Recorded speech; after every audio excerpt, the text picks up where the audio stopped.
നമസ്തേ. ഓം ശ്രീമാത്രേ നമ. Sridevi astrological consultancy ചാനലിലേക്ക് ഏവർക്കും സ്വാഗതം. തിരുവാതിര നക്ഷത്രവും അതിന്റെ പൊതു സ്വഭാവം, തിരുവാതിര നക്ഷത്രത്തിന്റെ പൊതു സ്വഭാവവും 2025 ഇവർക്ക് ഉണ്ടാകാവുന്ന ഗുണഫലങ്ങൾ എന്തെല്ലാം, എന്തെങ്കിലും പരിഹാരം ആവശ്യമുണ്ടോ, ഉണ്ടെങ്കിൽ അതെന്തൊക്കെ എന്ന് നമുക്കൊന്ന് പരിശോധിക്കാം. തീക്കട്ട പോലെ ജ്വലിക്കുന്ന ഒരു നക്ഷത്രമാണ് തിരുവാതിര. ശിവഭഗവാനാണ് ദേവത. കണ്ണുനീർ തുള്ളിയാണ് ചിഹ്നം. ഈ നക്ഷത്രക്കാർ ആശ്രിതവത്സലരും സുഹൃത്തുക്കൾക്ക് പ്രിയങ്കരരുമായിരിക്കും. കാര്യങ്ങളുടെ ഉള്ളുകള്ളികൾ കാണുന്നതിൽ ഇവർക്ക് കഴിവുകൂടും. സ്ത്രീകൾക്ക് മറ്റുള്ളവരുടെ ദൂഷ്യവശങ്ങൾ മനസ്സിലാക്കാൻ മിടുക്കുകൂടും. പലരുടെയും വൈവാഹിക ജീവിതം സുഖം കുറഞ്ഞതായി കാണപ്പെടുന്നു. ചെയ്യുന്ന പ്രവൃത്തി എന്തു തന്നെയായാലും ഉത്തരവാദിത്വത്തോടുകൂടി ചെയ്തു തീർക്കും. പഠിക്കുന്ന വിഷയത്തിന്റെയോ അറിവിന്റെയോ ഗുണം അനുസരിച്ചുള്ള പ്രശസ്തിയോ അഭിവൃദ്ധിയോ ഉണ്ടാവുകയില്ല.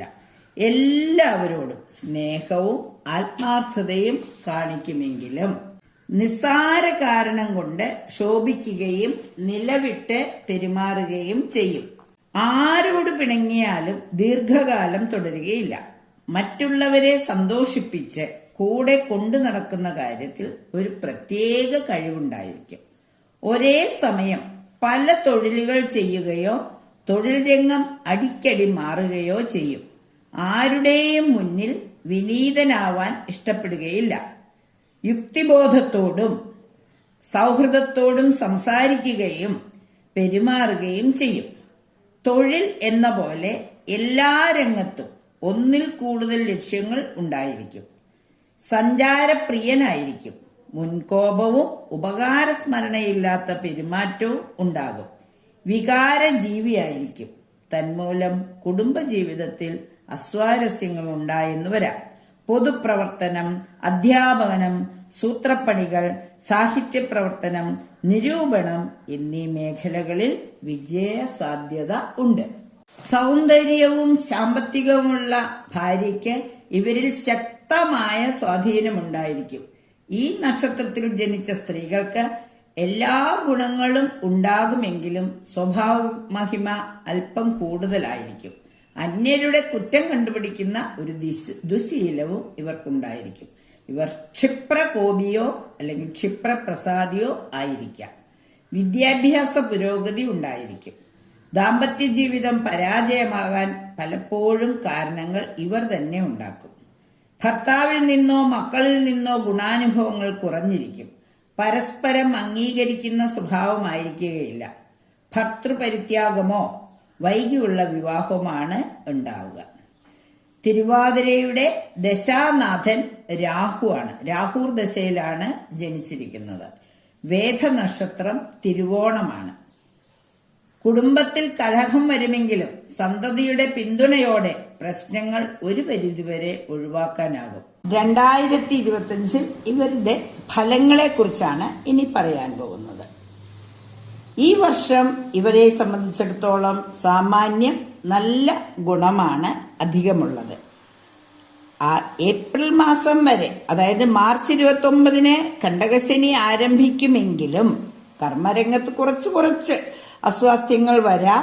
എന്നിരുന്നാൽ പോലും മെയ് 15 വരുന്ന വ്യാഴമാറ്റം ഇവർക്ക് അനുകൂലമായ സാഹചര്യങ്ങൾ സൃഷ്ടിക്കും. അപ്പൊ തീർച്ചയായിട്ടും വ്യാഴമാറ്റത്തിന്റെയും രാഹുകേതുക്കളുടെയും അതുപോലെ തന്നെ ശനിയുടെയും മാറ്റം, ശനിയുടെ മാറ്റം 10 വരുന്നതുകൊണ്ട് കണ്ടകശനി വരുമെങ്കിൽ പോലും വ്യാഴക്ഷേത്രത്തിൽ വരുന്ന ശനിയായതുകൊണ്ട് ഇവർക്ക് അതീവ ദുരന്ത ഫലങ്ങൾ ഉണ്ടാവുകയില്ല. തീർച്ചയായിട്ടും പ്രവർത്തന മണ്ഡലങ്ങളിൽ വളരെ ഉയർച്ച പ്രതീക്ഷിക്കാം.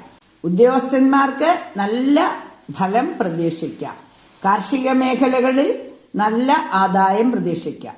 ദാനധർമാദികൾക്കായി പണം ചിലവഴിക്കും. ക്രയവിക്രയങ്ങളിൽ ഏജന്റായി പ്രവർത്തിച്ച് ധനലാഭമുണ്ടാകും. സ്ത്രീകൾക്ക് കുടുംബത്തിൽ മനസുഖമുണ്ടാകും. സാമ്പത്തിക നേട്ടവും ഗൃഹനിർമ്മാണ യോഗവും സന്താന ലാഭവും സാമ്പത്തിക നേട്ടവും ഇവർക്ക് പ്രതീക്ഷിക്കാം. മകരൻ രാശിക്കാരുമായിട്ടുള്ള ചങ്ങാതം ഇവർക്ക് അത്ര ഗുണഫലങ്ങൾ നൽകുന്നതല്ല. ഒന്ന് ശ്രദ്ധിക്കുക. വിദ്യാർത്ഥികൾക്ക് ഉയർന്ന മാർക്ക് ലഭിക്കും. ടെസ്റ്റുകളിലും ഇന്റർവ്യൂകളിലും വിജയിക്കും. കരാറുകാർക്ക് കിട്ടാനുള്ള കുടിശ്ശിക തുക കിട്ടും. ബന്ധപ്പെട്ടവരുടെ വിയോഗം കാരണം പൊതുവെ അല്പം മനസ്സിന് ബുദ്ധിമുട്ടുകൾ അനുഭവിക്കേണ്ടതായി വന്നേക്കാം. ഗ്രഹാന്തരീക്ഷം സുഖകരമായിരിക്കും. കർമ്മസ്ഥാനത്ത് മോടി പിടിപ്പിക്കാൻ പണം ചെലവഴിക്കും. കർമ്മരംഗത്ത് സ്വന്തത്തിൽപ്പെട്ടവരുടെ വിവാഹത്തിന് വേണ്ടി പണം ചെലവഴിക്കേണ്ടി വരും. ഗ്രഹത്തിന് വാസ്തുദോഷം സംഭവിക്കാൻ ഇടയുള്ളതിനാൽ പുതിയ ഗ്രഹം വയ്ക്കുമ്പോൾ വളരെ ശ്രദ്ധ വേണം. പുതുക്കിപ്പണിയലുകളോ അറ്റകുറ്റപ്പണികളോ ചെയ്യുമ്പോഴും വാസ്തുദോഷം വരാതിരിക്കാൻ പ്രത്യേകം ശ്രദ്ധിക്കണം. ശാരീരിക ക്ഷീണം അനുഭവപ്പെടും. പല കാര്യങ്ങളിലും ഏർപ്പെടുമ്പോൾ തുടക്കത്തിൽ അല്പം തടസ്സം നേരിടാമെങ്കിലും പിന്നീട് കാര്യങ്ങൾ നല്ല രീതിയിൽ മുന്നോട്ട് പോകും.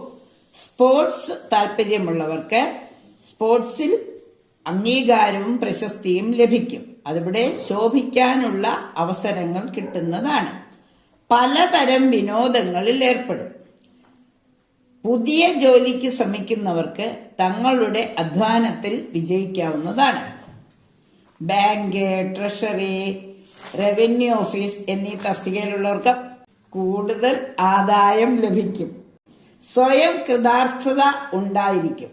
ഒരു കാരണമില്ലാതെ മേലുദ്യോഗസ്ഥരുമായി അഭിപ്രായ വ്യത്യാസങ്ങൾക്ക് അവസരം വന്നു ചേരും. അഗ്നി, വാഹനം എന്നിവയിൽ നിന്നും അപകടങ്ങൾ വരാനുള്ള സാധ്യതയുണ്ട്. ശ്രദ്ധിക്കുക. വിദ്യാഭ്യാസ കാര്യങ്ങളിൽ കൂടുതൽ ശ്രദ്ധ ആവശ്യമാണ്. വിവരമുള്ളവർ പറയുന്നതനുസരിച്ചാൽ ആപത്തിൽ നിന്നും രക്ഷ നേടാം. ഭാരിച്ച് ജോലി ചെയ്യുന്നവർക്ക് അപകടം വരാതിരിക്കുവാൻ വേണ്ടത്ര മുൻകരുതലുകൾ എടുക്കേണ്ടതാണ്. വിദേശത്ത് ജോലി ചെയ്യുന്നവർക്ക് നല്ല സമയമാണ്. ഗ്രഹത്തിൽ പൊതുവെ സമാധാനം നിലനിൽക്കും. ഭാര്യ വീട്ടുകാരുടെ സ്വത്ത് അധീനതയിലാകും. വിദ്യാർത്ഥികൾക്ക് ഉന്നത വിജയമുണ്ടാകുമെങ്കിലും ഇടയ്ക്കിടയ്ക്ക് ക്ഷീണവും ആലസ്യവും വന്നു ചേരാം. വിദ്യാഗോപാല മന്ത്രം ജപിക്കുന്നതും ഹൈഗ്രീവ സ്തോത്രം ജപിക്കുന്നതും നന്നായിരിക്കും. പുതിയ വീട്ടിൽ താമസിക്കാൻ ഇടവരും. ശ്രേയസ്സും യശസ്സും വർദ്ധിക്കും. മേലുദ്യോഗസ്ഥരിൽ നിന്നും സഹായങ്ങൾ ലഭിക്കും. വളരെ മോശമായി പോയിക്കൊണ്ടിരുന്ന ബിസിനസ് പെട്ടെന്ന് ഉന്നത വിജയത്തിലേക്ക് എത്തും. കാര്യമില്ലാതെ ഓരോ കാര്യത്തിലും ഇടപെട്ട് മനോവിഷമം ഉണ്ടാക്കാതിരിക്കാൻ പ്രത്യേകം ശ്രദ്ധിക്കണം. സാമ്പത്തിക നേട്ടം ഉണ്ടാകും. കുടുംബസ്വത്ത് ലഭിക്കും. പിതൃബന്ധുക്കളുമായി വ്യവഹാരത്തിൽ ഏർപ്പെടും. ധനനഷ്ടവും അവഹേളനവും അനുഭവിക്കും. നാൽക്കാലികളുമായി ബന്ധപ്പെട്ട തൊഴിൽ ചെയ്യുന്നവർക്ക് നഷ്ടം സംഭവിക്കാം. വൃക്ക സംബന്ധമായ രോഗങ്ങൾ വരാൻ സാധ്യത കാണുന്നു. സജ്ജനങ്ങളുമായി അഭിപ്രായ വ്യത്യാസം വരികയും അവരിൽ നിന്ന് അകന്നു നിൽക്കേണ്ട സാഹചര്യം വന്നു ചേരുകയും ചെയ്യും. പ്രവർത്തന മണ്ഡലത്തിൽ അതുവഴി പരാജയം സംഭവിക്കാനും ഇടവരുന്നു. സന്താന സൗഭാഗ്യം, ശത്രുഭയം, ആകുലത, ആരോഗ്യക്കുറവ്, ശത്രുക്കളുടെ മേലുള്ള വിജയം, രോഗമുക്തി, ധനത്തിന് അധിക ചിലവ്, ഏറ്റെടുക്കുന്ന കാര്യങ്ങൾ നിറവേറ്റാനായ മാനസിക അസ്വാസ്ഥ്യം ഇവയും ഇടയ്ക്കിടെ ആവർത്തിക്കുന്നതാണ്. പിതാവിൻ്റെയും പിതൃതുല്യരായവരുടെയും വേർപാട് സഹിക്കാനാവാതെ വരും. സർക്കാർ സംബന്ധ കാര്യങ്ങളിൽ തടസ്സവും സാമ്പത്തിക നഷ്ടവും വന്നു ചേരാം. കുടുംബത്തിൽ കലഹം വരുമെങ്കിലും സന്തതികളുടെ പിന്തുണയോടെ പ്രശ്നങ്ങൾ ഒരു പരിധിവരെ ഒഴിവാക്കാനാകും. കലാകാരന്മാർക്കും വ്യാപാരികൾക്കും അനുകൂല സമയം. കുടുംബത്തിൽ ഐശ്വര്യം വന്നു ചേരും. സാഹിത്യകാരന്മാർക്ക് നല്ല സമയം. തിരുവാതിര നാളിൽ ശ്രീ പരമേശ്വരന് ജലധാരയും പാർവതീദേവിക്ക് അർച്ചനയും ശിവക്ഷേത്ര ദർശനവും അരയാലിന് 7 പ്രദക്ഷിണവും ചെയ്യുന്നതും ഹനുമാൻ സ്വാമിക്കും ധർമ്മശാസ്താവിനും ദീപം തെളിച്ച് പ്രാർത്ഥിക്കുന്നതും നന്മകൾ വരും. ഇവരുടെ ബുധനാഴ്ചകളിൽ ശ്രീകൃഷ്ണസ്വാമിക്ക് തുളസിയില വെച്ച് പ്രാർത്ഥിക്കുന്നതും വിഷ്ണു സഹസ്രനാമം പാരായണം ചെയ്യുന്നതും ശിവസഹസ്രനാമം പാരായണം ചെയ്യുന്നതുമെല്ലാം ഒരുപാട് ഗുണഫലങ്ങൾ നൽകും. ഈ 2025 തിരുവാതിര നക്ഷത്രക്കാർക്ക് ഏറ്റവും നല്ല ഗുണാനുഭവങ്ങൾ ഉണ്ടാകട്ടെ എന്ന് ആശംസിച്ചുകൊണ്ട് നിർത്തുന്നു. നന്ദി, നമസ്കാരം.